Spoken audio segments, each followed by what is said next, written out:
قرآن کریم میں بیان شدہ واقعات اور قصص میں سب سے بڑا قصہ موسیٰ علیہ السلام کا ہے۔ آپ اللہ کے اولو العزم رسول تھے۔ آپ کا قصہ قرآن کریم کی 73 سورتوں میں جا بجا پھیلا ہوا ہے۔ 73 سورتوں میں پھیلے ہوئے قصے کو یکجا کرنا آسان کام نہیں۔ ایسے واقعات کی جزیات کو قرآن و حدیث کی چھلنی میں سے گزارنا انتہائی ضروری ہے۔ تو آئیے سنتے ہیں قصہ سیدنا موسیٰ علیہ السلام کا۔ اللہ تعالی سورۃ القصص آیت 1 تا 3 میں فرماتے ہیں، شروع اللہ کے نام سے جو بڑا مہربان نہایت رحم والا ہے۔ تا سین میم، یہ روشن کتاب کی آیات ہیں۔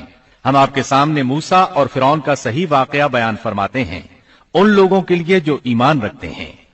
ان آیات میں اہل ایمان کے لیے نصیحت اور یاد دہانی ہے، جبکہ انہی آیات میں فاسق، نافرمان اور کاجراؤ لوگوں کے لیے ڈراوا اور وعید ہے۔ فرعون یعنی ولید بن مصعب بہت جابر اور ظالم شخص تھا۔ ظلم و جبر کی ان آخری حدوں کو پہنچ گیا تھا جن تک شاید انسانوں میں سے کوئی بھی نہ پہنچا ہوگا، یہاں تک کہ اس نے رب ہونے کا دعویٰ کر دیا۔ وہ اللہ تعالیٰ کا انکار کرتے ہوئے کہا کرتا تھا۔ فرعون کہنے لگا، اے درباریوں، میں تو اپنے سوا کسی کو تمہارا معبود نہیں جانتا۔ کہنے لگا، تم سب کا رب میں ہی ہوں۔ اس نے الوہیت اور ربوبیت دونوں میں اللہ تعالیٰ سے جھگڑا کیا۔ یقیناً فرعون نے زمین میں سرکشی کر رکھی تھی اور وہاں کے لوگوں کو گروہ گروہ بنا رکھا تھا اور ان کے ایک فرقے کو کمزور کر رکھا تھا، اور ان کے لڑکوں کو تو ذبح کر ڈالتا تھا اور ان کی لڑکیوں کو زندہ چھوڑ دیتا تھا۔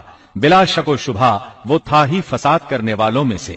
اس نے لوگوں کے گروہ اور جماعتیں بنا رکھی تھیں۔ فرعون کے زمانے میں بنی اسرائیل سب سے حقیر اور کم درجہ قوم تھی۔ فرعون نے انہیں حد درجے ذلیل اور بے عزت بنا رکھا تھا۔ سبھی کو معاشرے میں نچلے طبقے میں شمار کیا جاتا تھا، جبکہ مصر میں یہی لوگ شاہانہ زندگی گزارا کرتے تھے۔ فرعون نے اعلان کرا رکھا تھا کہ بنی اسرائیل سب کے سب غلام ہیں۔ وہ ان سے زر خرید غلاموں کی طرح مزدوری لیا کرتا تھا۔ ان کی عورتوں سے لونڈیوں، باندیوں جیسا برتاؤ کیا جاتا تھا۔ وہ جو چاہتا تھا ان سے کرتا تھا۔ اس نے یہ حکم اپنی رعایا میں عام دے رکھا تھا۔ مصر کے باشندے اعلیٰ درجے کے لوگ سمجھے جاتے تھے، وہ قبطی کہلاتے تھے۔ فرعون نے بنی اسرائیل کو غلام اور محکوم بنا رکھا تھا، اور اس نے ان میں سے ایک فرقے کو کمزور کر رکھا تھا۔ بنی اسرائیل اس ذلت سے نجات پانے کا انتظار کر رہے تھے، اور اس کی وجہ یہ تھی کہ انہیں ایک بشارت ملی ہوئی تھی۔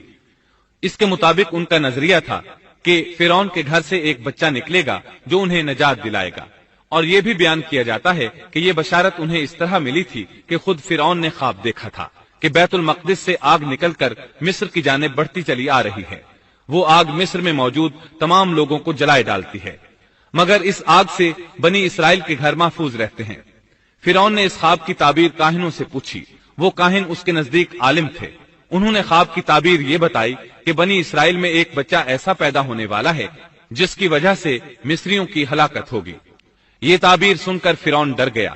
تب اس نے ایک خوفناک حکم جاری کیا، بنی اسرائیل میں جو بچہ پیدا ہو اسے قتل کر دیا جائے۔